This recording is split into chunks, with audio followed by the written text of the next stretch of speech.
এবং অভয়া ইনসিডেন্ট আমাদেরকে নাড়িয়ে দিয়েছে গোটা পৃথিবীতে, এবং নিশ্চয়ই পশ্চিমবাংলার মান মর্যাদা গরিমা সব নষ্ট হয়েছে। ঠিক আছে, আমরা আরো অনেকগুলো মেজার নেব।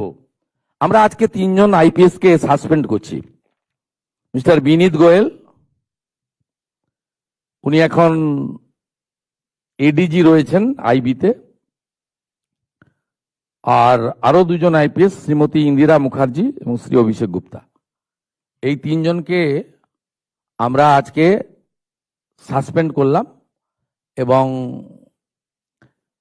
এইচএস এর গাইডেন্সে, সিএস এর গাইডেন্সে HS as per the rules যা আছে ক্যাডার রুল, সেটা মেনে ডিপার্টমেন্টাল ইনকোয়ারি এবং প্রসিডিংস স্টার্ট করবেন।